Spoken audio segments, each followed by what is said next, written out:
Hello 10th standard students, good afternoon all of you. आज हम students आपका स्थूल वाचन देखेंगे। नेक्स्ट लेसन, मोठे होत असलेल्या मुलांनो। बहुत ही अच्छा लेसन है ये बच्चों। डॉक्टर अनिल काकोडकर, त्यांचा जन्म 1943 साली झाला। भारतातील सुप्रसिद्ध अणुशास्त्रज्ञ होते ते। भारतीय अणुऊर्जा मंडळाचे माजी अध्यक्ष, भारत सरकारच्या पद्मविभूषण पुरस्कार ने सम्मानित। डॉक्टर अनिल काकोडकर ये बहुत सुप्रसिद्ध अणुशास्त्रज्ञ थे। उनको भारतीय अणुऊर्जा मंडल के वो अध्यक्ष थे और भारत सरकार ने उनको पद्म विभूषण पुरस्कार दिया था। मोठे होत असलेल्या मुलांना उद्देशून डॉक्टर काकोडकर यांनी पहिले पत्र लिहिले। त्यांचे बार्कमधील अनुभव मुलांचे भावविश्व निश्चित समृद्ध करतील। कुठल्याही मोठ्या कामाची सुरुवात असंख्य छोट्या छोट्या कामामधून होत असते, म्हणून कोणतेही काम कमी दर्जाचे न मानता ते करायची सवय ठेवली तर मोठी कामे करताना अडचणी येत नाहीत, असा संदेश या पाठात दिला है। डॉक्टर काकोडकर यांनी इन्होंने बच्चों को बड़े होते हुए बच्चों को, आपके लिए है ये 8th standard 9th standard 10th standard जो बच्चे अभी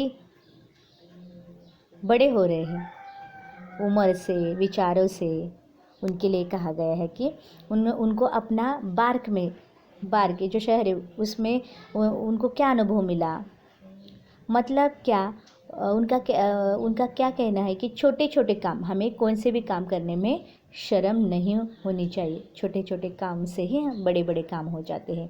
और कौन सा भी छोटा काम कम है, वो कम दर्जा का है, उसकी कुछ वैल्यू नहीं, ऐसा मन में विचार न करके उसको करना चाहिए। और उससे ही क्या होता है, हमें बड़े बड़े काम मिल जाते हैं और अपना हर एक परेशानी दूर हो जाती है।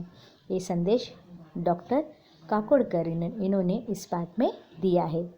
मोठे होत असलेल्या मुलांनो, ये एक लेटर लिखा है बच्चों के लिए। या पत्रातून मी तुम्हाला माझे बार्कमधील 2 अनुभव सांगणार आहे। मला खात्री आहे माझे हे 2 अनुभव तुम्हाला अधिक अभ्यास करून तुमच्या भूमिका निश्चित करायला मदत करतील। लेखक बोल रहे हैं कि बड़े हो रहे बच्चों,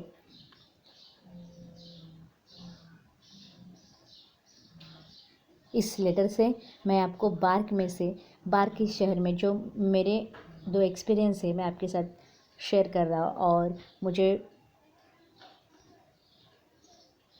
एहसास है कि मुझे ऐसा लगता है कि मेरे ये 2 अनुभव से आपको कुछ संदेश मिलेगा और आप पॉझिटिव्ह थिंकिंग करोगे। तर मुलांनो, आधी मी माझे 2 अनुभव सांगतो। हे दोन्हीही अनुभव मी कॉलेज संपून बार्कमध्ये ट्रेनिंग स्कूलला गेलो तेव्हाचे आहेत। बच्चों, मैं मेरे 2 अनुभव आपके साथ शेयर करता हूँ। ये 2 जो अनुभव है, मेरा कॉलेज ख़त्म होने के बाद मैं बार्क शहर में ट्रेनिंग स्कूल के लिए गया था तभी का है। अरे हो, बार्क म्हणजे काय असा प्रश्न तुम्हाला पडला असेल। सांगतो, बार्क हे भाभा ॲटॉमिक रिसर्च सेंटर म्हणजे भाभा अणुसंशोधन केंद्र या नावाचे लघुरूप आहे। बार्क मतलब ये क्या है, भाभा ॲटॉमिक रिसर्च सेंटर अणुशासन संशोधन केंद्र हे होमी भाभा यांनी भारतातील अणुसंशोधनाचा पाया घातला, म्हणूनच त्यांचे नाव या संस्थेला दिले। एक संस्था है, ये ट्रस्ट है। भाभा होमी भाभा इन्होंने अणुसंशोधन नामक एक संस्था ओपन की है और उस संस्था का नाम बार्क है। ये बहुत बड़ी संस्था है और उसके ट्रेनिंग स्कूल के लिए लेखक गए थे। ती संस्था सुरू होऊन जेमतेम 7 वर्ष झाली होती आणि जवळपास 100 मुले होते। ये संस्था ओपन होके 7 साल हो गए थे और इसमें 100 लड़के लड़कियां काम कर रही थी। मी ट्रेनिंग स्कूलला असताना होमी बाबा 3-4 वेळा आले होते।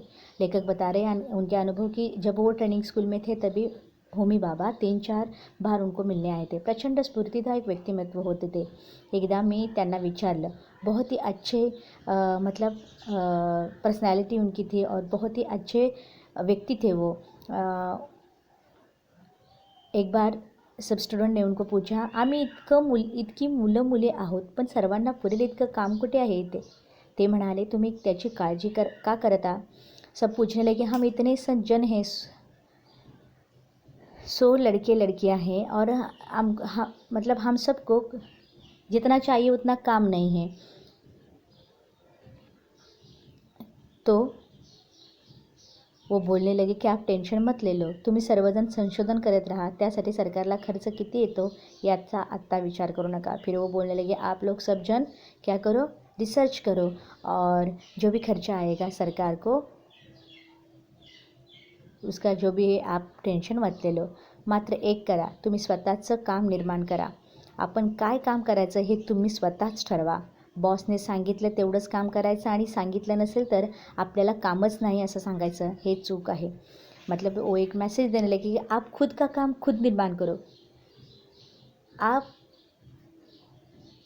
हमें जो काम करना है ये हमें तय करना है, क्या काम करना है. बॉस अगर बोलता है कि इतना इतना काम करना है, उतना ही मत करो. मतलब जितना बोलते हैं उतना करते और बाकी का कुछ नहीं करते, ये गलत है. ही प्रवृत्ती गेली पाहिजे. मतलब हे जो आपका नेचर आहे हे सब खतम होना चाहिए. बाबांनी सांगितलेला हा मुद्दा माझ्या कानावर कोरला गेला, आणि मुलांनो, स्वभावाने सांगतो एकदा, हे लक्षात आलं ना तर स्काय इज़ द लिमिट. फिर वो बोलने लगे कि आप लोग को इतना ध्यान में आना चाहिए कि स्काय इज़ द लिमिट.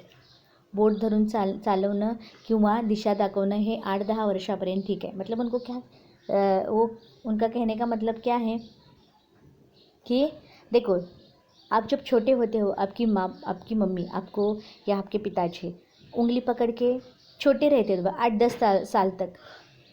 मतलब या तो 8-10 साल, मतलब कहने का मतलब ये है कि आप चलना सीखते हो, बराबर 10 बार गिरते हो, लेकिन जब तक फर्स्ट टाइम चलते हो तब आपकी मम्मी पापा आपको उंगली पकड़ के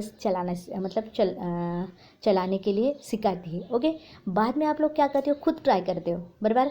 मतलब वो भी आपकी उंगली छोड़ते हैं ताकि आप अपने पैरों पे खड़े हो सके और अपने खुद से पैरों पे आप क्या करो, चलना सीखे. इसलिए वो क्या कह रहे हैं कि खुद का काम खुद निर्माण करो. ठीक है, दूसरे के ऊपर डिपेंड नहीं रहना है, खुद का काम खुद निर्माण करना है. हे कहने का मतलब था उनका होमी बाबा का. आता दुसरा अनुभव सांगतो. ट्रेनिंग स्कूलमधील प्रशिक्षण संपून मी बार्कमध्ये इंजिनियर म्हणून जॉईन झालो. उसके बाद लेखक सेकेंड अपना एक्सपीरियंस बता रहे हैं कि ट्रेनिंग स्कूल के बाद उन्होंने उधर का मतलब ट्रेनिंग लिया, और वो बार्कमध्ये उसी संस्था में वो इंजिनियर इस पोस्ट पे वो जॉईन हो गए. तेव्हा तिथे मेटलाइजिंग प्रक्रियेवर मला काम करायला सांगण्यात आलं. उसके बाद उनको मेटलाइजिंग प्रोसेस पे उनको काम मिला. आमच्याकडे त्यासाठी यंत्रसामग्री होती, पण कोणतेही ती वापरली नव्हती. हमारे पास वो सब मशीनरी था, लेकिन किसी ने भी उसका यूज़ नहीं किया था. म्हणून मी म्हणालो, मी यावर काम करतो, पण यासाठी मला एक वेल्डर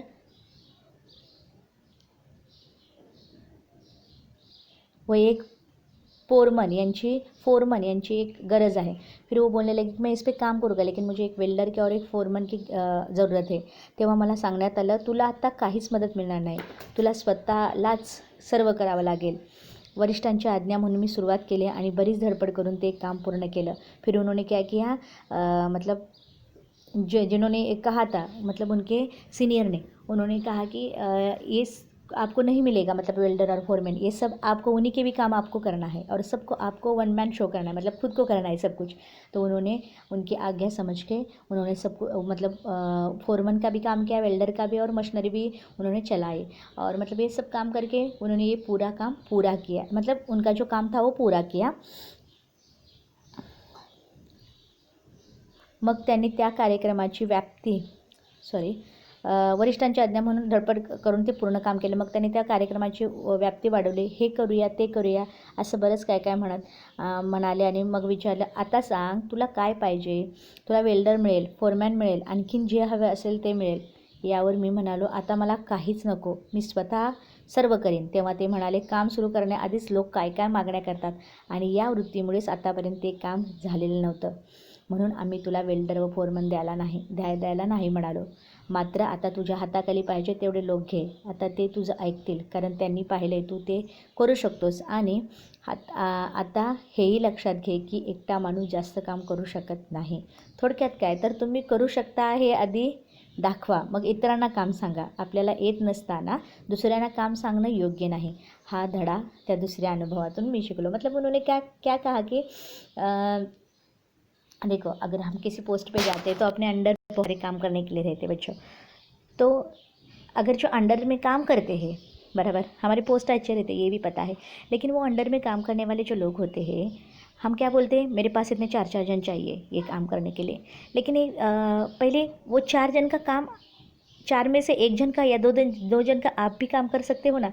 अगर आपको पॉसिबल है वो काम करना, तो ही आप क्या कर सकते हो, दूसरे को एडवाइस दे सकते हो.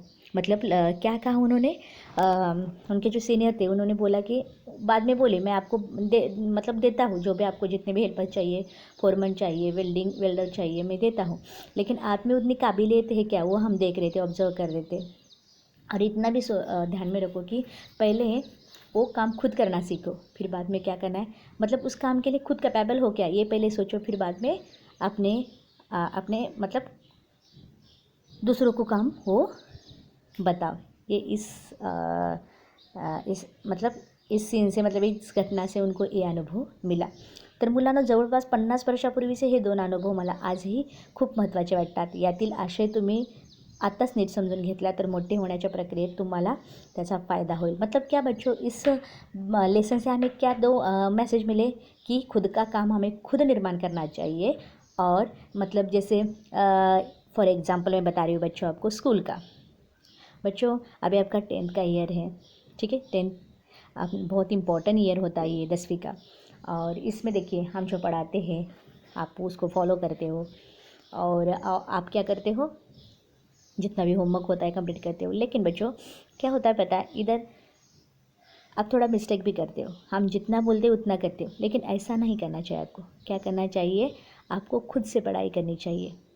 खुद भी क्या करना चाहिए, वो लेसन हम अपने तरीके से समझाते हैं, लेकिन आप खुद अपनी भाषा में अपनी तरीके से वो समझ के लेना चाहिए. ठीक है बच्चों, आपके लिए बहुत बेटर होता है. मतलब आपको क्या समझा, आपको उस लेसन में से क्या मैसेज मिला, ये आपको खुद भाषा में, मतलब मराठी, मतलब कैसे भी, मतलब थोड़ी सी हिंदी मिक्स करके आपको समझ में आएगा. आपको आंसर लिखने की कोशिश करनी चाहिए. इस तरह आप खुद से अगर निर्माण करोगे बच्चों ये सब कुछ, मतलब अपने मन में ऐसा स्वभाव, तो सच में आपको मराठी सब्जेक्ट बहुत ही आसान लगेगा. देखो जो भी लेसन होता है अच्छे से आप क्या करो, लर्न करो, मतलब सुनो. जो भी मैं वीडियो बनाती हूँ, अदर टीचर बनाती है, और क्या करो, आप खुद से पढ़ाई करो. मतलब हमने जो पढ़ाया है उतना ही मत रखो, उस पर डिपेंड मत रहो. सेल्फ स्टडी करना सीखो बच्चों, ये बहुत इम्पॉर्टेंट होता है. और हम या तो डाइजेस्ट में से उत्तर होते हैं, या तो एक्सप्लेनेशन दिया रहता है टेक्स्ट बुक में और बहुत सारी बुक्स में, तो वो ध्यान में रखना भी है. रादर उसके बावजूद भी आपको क्या करना है, अपनी भाषा में उत्तर लिखना सीखना है. मतलब आपको कितना समझ में आया, ठीक है. इस सभी लेसन से कितने अच्छे मैसेज दो मिले बच्चों. क्या पहला मैसेज मिला है कि खुद का काम खुद निर्माण करो, ठीक है. हमने बोला ये इतना क्वेश्चन मतलब लिखना है, लेकिन आप 1-2 क्वेश्चन आप भी बना सकते हो खुद से, और उसका आंसर भी आप लिख सकते हो. गेट इट, ये कहने का मतलब था मेरा. और दूसरा बच्चों क्या है कि अगर आपको एक आध काम आता है, बराबर, अगर देखिए अगर फोरमैन और वेल्डर अवेलेबल नहीं रहते, आप तो इंजीनियर हो, आपको तो उसके बारे में सब कुछ पता रहता है, तो आप क्या कर सकते हो, वो काम खुद कर सकते हो, ठीक है. अगर एक बार ऐसा प्रसंग आता है बच्चों कि सारा रोल आपको ही करना पड़ता है, उतनी भी हिम्मत अपने में रखनी चाहिए बच्चों. समझ में आया. मतलब इस लेसन का दूसरा अनुभव क्या कह रहा था कि लेखक बोल रहे थे कि फोरमैन और वेल्डर उनके पास अवेलेबल थे, लेकिन इंजीनियर हो तो अब प्रोफेशनल अच्छा है आपका, आप बहुत उस काम में मतलब एक्सपर्ट हो, तो आपको सब एक्सपीरियंस है, आप वो खुद कर सकते हो, फिर बाद में ऑर्डर छोड़ने का. ओके, वैसे ही बच्चों, मतलब आप 10वीं में हो, आपकी बहन आपके भाई 9वीं में या तो 8वीं में है, आप कुछ नहीं पढ़ाई कर रहे हो, ठीक है. और अपने भाई को और बहन को आप अगर एडवाइस दे रहे हो, ये तो पढ़ाई कर, आता है क्या तुझे कुछ? ये गलत है। पहले आप पढ़ाई करो, आप अच्छे से उसमें प्रिपेयर करो, एक्सपर्ट हो जाओ आप उसमें पढ़ाई में, फिर आप आपके बहन को और भाई को बोल सकते हो। ठीक है, आप पढ़ाई करो, क्योंकि वो फिर आपको बोलेंगे कि भाई बहन, आप बोलेंगे भाई आप तो किधर पढ़ाई करते हो, गिरत ये आपको ताना मारेंगे। इसलिए बच्चों पहले आप पढ़ाई करना सीखो, जो भी है काम आप खुद करो, फिर बाद में हम क्या कर सकते हैं, दूसरे को ऑर्डर दे सकते हैं। बहुत ही अच्छा लेसन है, और काकोड करने बहुत ही अच्छा मतलब ये दिया है आपको मैसेज। सारे लेसन बच्चों और कविता है अच्छे से आप लोग प्रिपेयर करो। जो भी क्वेश्चन आंसर आपको दिए हैं वो भी आप क्या करो, अच्छे से देखो, रीड करो बच्चों, बहुत ही इम्पोर्टेंट है ये पार्ट। और जितना भी आप पढ़ाई करोगे, जितना भी रीडिंग करोगे, रीडिंग बहुत इंपॉर्टेंट है, और अपनी भाषा में समझ के ले लोगे, वो बहुत मतलब ज़रूरी है बच्चों। और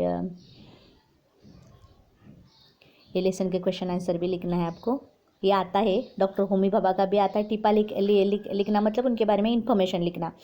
बार का मतलब रिसर्च सेंटर है, उसके बारे में। बोर्ड के लिए भी आता है बच्चों, बोर्ड एग्जाम के लिए। स्काई इज़ द लिमिट, परिस्थिति केवल निर्माण, स्काई इज़ द लिमिट, ये क्वेश्चंस के आंसर मैं देती हूँ, आपको सेंड करती हूँ बच्चों। फिर भी हो सके तो आप लोग करो ये लेसन, ये करके आप